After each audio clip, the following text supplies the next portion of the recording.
여러분 안녕하십니까? 내외방송 뉴스입니다. 북한이 미국의 핵무기 탑재가 가능한 전략폭격기 B-52H의 한반도 전개와 국내 공군기지 착륙과 관련해 첫 소멸 대상이라고 위협했습니다. 북한 관영 조선중앙통신은 오늘 논평에서 적측 지역에 기어드는 전략자산들이 응당 첫 소멸 대상으로 된다는 데 대해 모르지 않을 것이라고 밝혔습니다. 일본 정부가 이스라엘에 남아있는 자국민을 대피시키기 위해 도입한 자위대 수송기에 한국인도 함께 탑승시킨 것으로 알려졌습니다. 오늘 교도통신에 따르면 일본 항공 자위대 KC-767 공중급유 수송기는 오늘 오전 일본인과 한국인 등 83명을 태워 이스라엘에서 출발해 요르단에 도착했다고 전했습니다. 지영미 중앙방역대책본부장이 오늘 고위험군의 코로나19 증증 화율과 치명률이 높다며 백신 접종에 동참해달라고 당부했습니다. 지 본부장은 오늘 코로나19 중앙사고수습본부 회의에서 모두 발언을 통해 코로나19가 4급 감염병으로 전환됐지만 치명률은 높아 지속적인 관리가 필요하다고 강조했습니다. 서울주택도시공사는 정부의 공공분양주택 정책 브랜드 뉴홈의 사전 청약을 접수한 결과 6만여 명이 신청했다고 오늘 밝혔습니다. 지구별로는 서울 마곡 10-2단지가 69.4대1로 경쟁률이 가장 높은 가운데 당첨자는 모두 다음 달 초에 발표될 예정입니다. 이강인이 프랑스 리그앙 명문 파리 생제르맹의 최고 인기 스타로 자리 잡았습니다. 프랑스 언론인 압델라 불만은 오늘 트위터에 이강인은 자신의 유니폼을 가장 많이 판매한 파리지앵이라며 킬리안 은바페보다 약간 앞서 있다라고 밝혔습니다.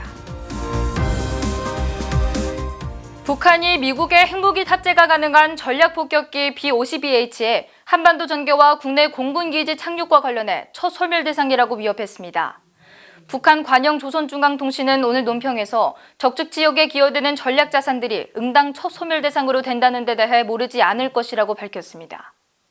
이번 주 한반도에 전개된 B-52H는 연합공중훈련 등 일정을 수행한 뒤 충북 청주시의 우리 공군기지에 처음 착륙했습니다. 핵무장이 가능한 B-52는 미 공군의 3대 전략폭격기로 꼽히며 북한이 가장 두려워하는 미 전략자산으로 평가됩니다. 한편 이번 폭격기의 첫 국내 상륙은 한미 확장 억제 강화의 일환으로 오는 22일 서울공항 근접 저공 비행이 한 차례 더 진행될 것으로 알려졌습니다. 일본 정부가 이스라엘의 자위대 수송기를 투입해 자국민을 대피시키면서 한국인도 함께 탑승시켜 일본으로 돌아오고 있는 것으로 알려졌습니다.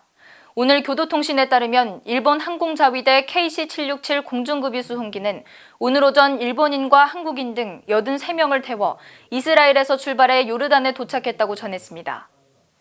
지난 14일 한국이 군 수송기로 이스라엘에서 교민을 대피시킬 때 일본인을 수송해준 것이 이번 조치에 영향을 미친 것으로 분석됩니다.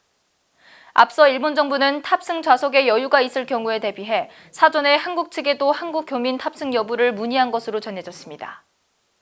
한국인이 함께 수송되는 일본 정부의 수송기는 요르단을 경유해 내일 일본에 도착할 예정입니다. 빠른 뉴스 행복을 주는 내외방송 차이스더입니다. 안녕하십니까, 차이스더입니다.